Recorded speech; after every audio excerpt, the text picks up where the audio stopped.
Muy buenos días, queridos hermanos, Dios les bendiga. Llegamos hoy al último mensaje de la iglesia de la Odisea. De las 7, esta es la última. Un estado realmente lamentable, muy triste encontrar a esta iglesia en la situación en la que se encontraba. Y vamos a leer en primer lugar el mensaje que el Señor le envía a través de Juan a esta congregación.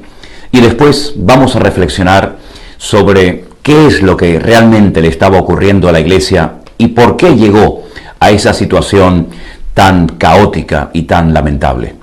En Apocalipsis capítulo 3, a partir del versículo 14, encontramos el mensaje que dice así: Escríbele al ángel de la iglesia en la Odisea. He aquí el amén, el testigo fiel y verdadero, el principio de la creación de Dios, dice esto: Yo conozco tus obras, que ni eres frío ni caliente. Ojalá fuese frío o caliente.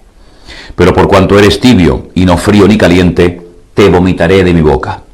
Porque tú dices, yo soy rico y me he enriquecido, y de ninguna cosa tengo necesidad, y no sabes que tú eres un desventurado, miserable, pobre, ciego y desnudo. Por tanto, yo te aconsejo que de mí compres oro refinado en fuego, para que seas rico, y vestiduras blancas para vestirte, y que no se descubra la vergüenza de tu desnudez, y unge tus ojos con colirio para que veas. Yo reprendo y castigo a todos los que amo. Sé pues celoso y arrepiéntete. He aquí yo estoy a la puerta y llamo. Si alguno oye mi voz y abre la puerta, entraré a él, cenaré con él y él conmigo. Al que venciere, le daré que se siente conmigo en mi trono, así como yo he vencido y me he sentado con mi Padre en su trono. Y finalmente, la exhortación que reciben todas y cada una de las iglesias del Apocalipsis, versículo 22, el que tiene oído, oiga lo que el Espíritu dice a las iglesias. Mis queridos hermanos, no se llega a esta situación de la noche a la mañana. Nadie está hoy ardiendo para el Señor y mañana está totalmente separado de sus caminos sin querer saber absolutamente nada. Hay un proceso. Y seguramente la iglesia de la Odisea, como también otras congregaciones, denominaciones o creyentes, han entrado en un proceso que les va a llevar o le ha llevado ya a una situación lamentable en cuanto a su relación con el Señor. Viven de las glorias del pasado, de lo que hicieron los primeros pioneros, de los que hicieron los misioneros cuando trajeron el Evangelio a ese país, a esa ciudad o a ese pueblo. Ellos son los herederos de aquel trabajo, de aquel esfuerzo, de aquel sacrificio arduo y costoso de aquellas personas, de aquellas familias que trabajaron y dieron su vida por la causa del Evangelio, pero ellos simplemente heredaron toda aquella gloria, todo aquel patrimonio en algunos casos, y al bajar la guardia, al no seguir con ese espíritu pionero, con ese espíritu emprendedor de querer extender el reino, se acomodaron y simplemente fueron apagándose y diluyéndose en el tiempo. La iglesia de la Odisea tenía un concepto de sí misma totalmente equivocada. Ellos decían, no tenemos necesidad de nada, nos hemos enriquecido. ¿Cómo puede una iglesia hablar así? ¿Cómo puede un creyente sentirse tan autosuficiente que puede decirle al mismísimo Señor, dueño y amo de la iglesia, no tenemos necesidad de nada? Pero en esa frase, no tenemos necesidad de nada, me da que incluyen incluso hasta la misma presencia del Señor, porque la habían perdido. Tal vez creían que tenían la presencia del Señor, el respaldo de Dios, pero se equivocaban rotundamente. La Biblia dice, y es aquí en este contexto en el que aparece esta frase, no en otro: he aquí yo estoy a la puerta y llamo. Si el Señor ya no estaba dentro de esa congregación, si el Señor ya no respaldaba a esa iglesia local, entonces ¿a quién le cantaban? ¿A quién adoraban? Las cosas que hacían, ¿a quién se las hacían? Porque ya el Señor no estaba respaldando la vida de esa congregación. Me recuerda todo esto un poco a la vida del rey Saúl. Ya sé que es en otro contexto, en otro tiempo de la historia, pero el rey Saúl dice que perdió el Espíritu de Dios y no se dio cuenta.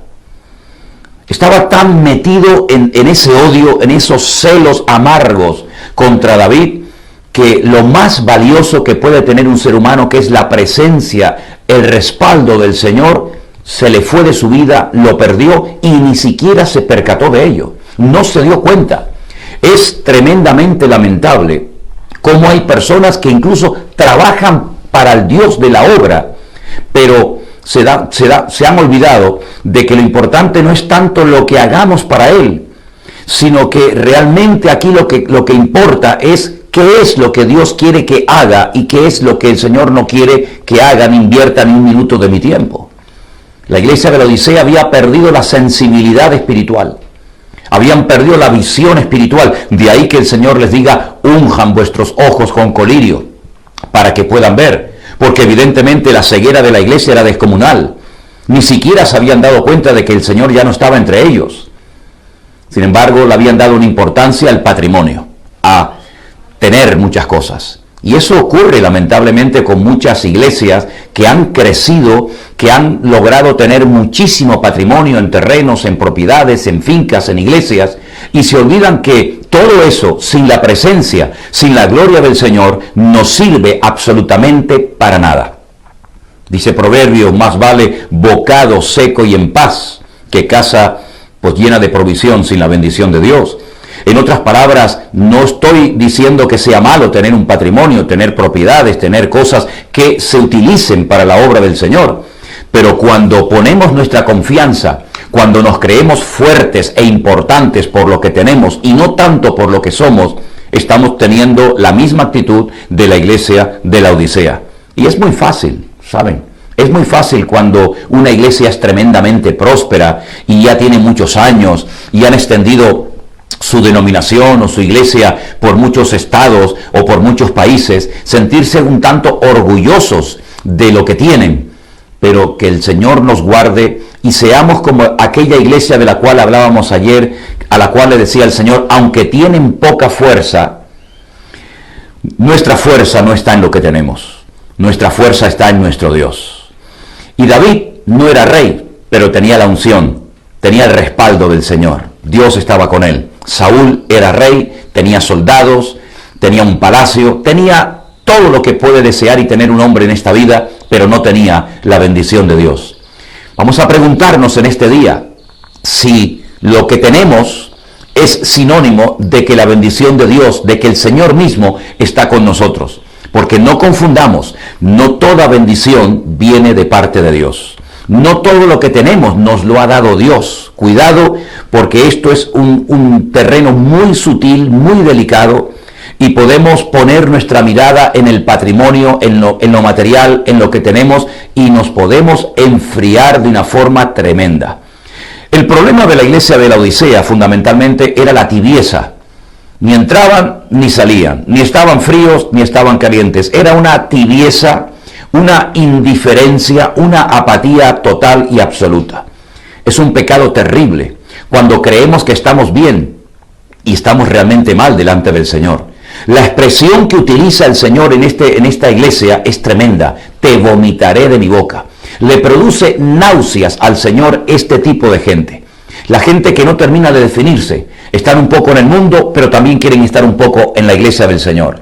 Quieren disfrutar, entre comillas, de las cosas del Señor, pero también quieren disfrutar de las cosas del mundo. Y eso Dios no lo va a tolerar más tiempo.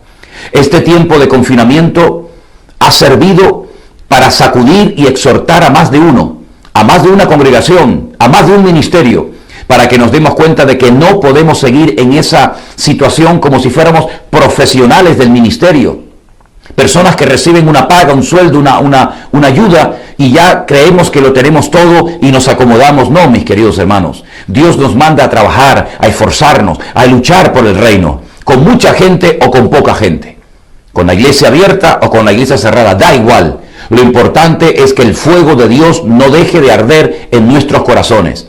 Aviva tu obra en medio de los tiempos. Encontramos ese texto en el Antiguo Testamento. La Biblia nos enseña que el apóstol Pablo le decía a Timoteo, aviva, hijo, aviva el fuego del don de Dios que está en ti.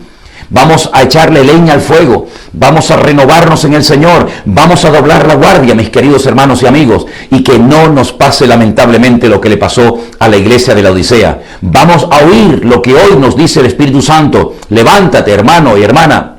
Déjate de lloriquear, déjate de lamentarte. Pon tu mirada en el Señor, pon tu mano en el arado. Deja el mundo, renuncia a todo aquello que te ha robado tiempo, que te ha robado energía, que te ha robado recursos, y pon tu mirada en el Señor y ponte en serio, ponte alineado con el Señor y no permitas que ninguna distracción te desplace y te despiste de tu obligación como cristiano, como siervo, como sierva de Dios.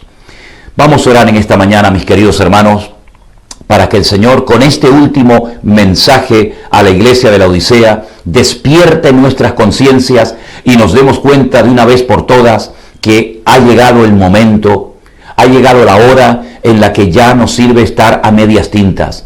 Todo o nada, o estás conmigo o estás contra mí. Eso creo que nos dice el Señor a todos nosotros en esta mañana. Oremos pues al Señor.